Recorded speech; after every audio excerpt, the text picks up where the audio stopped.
This is Knox County Mayor Glenn Jacobs. Small business is the backbone of our economy. Many of them have borne the economic brunt of the COVID-19 pandemic.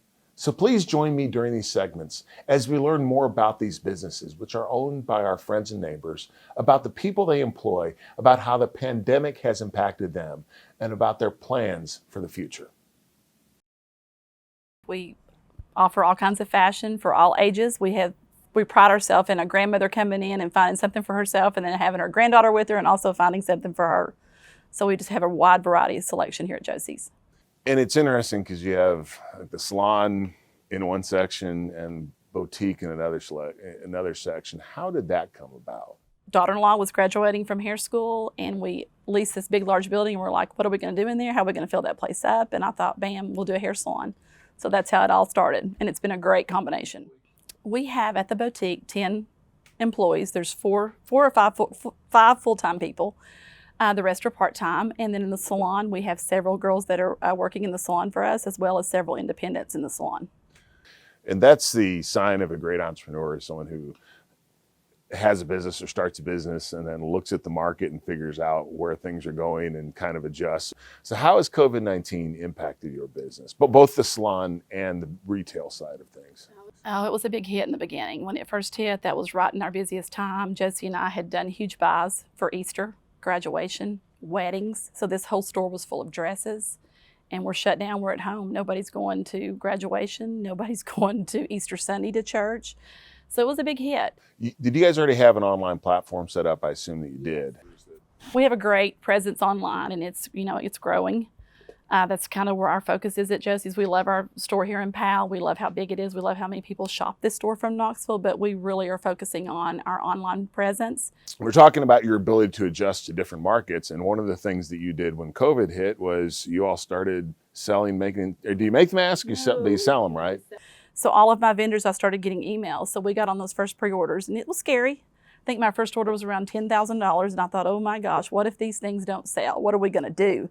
And we went through that order before it ever hit the store. It was pre-sold before it ever got here. Remind me of what restrictions are on the salon and also the boutique itself. Salon is a little tougher, and it should be. My girls are much more closer to their client. The client's much more closer to the stylist. So we ask the client when they get here to let us know they're here via text or by calling in. The stylist does not have the next client come in until the previous client has left the salon. They sanitize their hands before they're entering, both the client and the stylist. The whole wash station is wiped down when they get up. When they get out of the styling chair, the whole styling chair is wiped down. All of the stylists are wearing the mask along with the client is required to wear a mask. When we're looking at business models, of course, I think some trends that were in place are going to accelerate, for instance, e-commerce. Not sure what happens on the salon side, but when you look at those things and how to position yourself, is that what you see as best you can? Yes, I do. And we've been a business, I've been open since '85 and we were always a late business. JOSIE'S was open until 9. We've moved that to 8. Well, we closed at 8 now.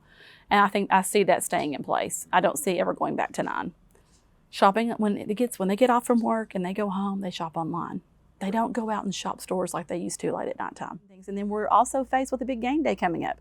JOSIE'S has a huge game day presence. When you came in, Mayor, the whole up front was springtime. When you walk in here about mid-July, is all orange and white.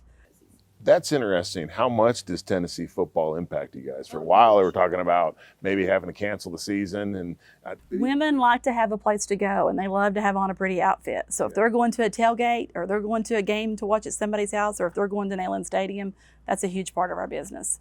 I think people are going to shift to home game parties. I don't think we'll be at Neyland watching the game this year, but I still think people will be dressed in their orange and white. So we're going forward with that plan to still have game day at JOSIE'S. Well, thank you very much, Abby. We're really proud to have you here in Knox County, and please keep up the good work. Thank you so much.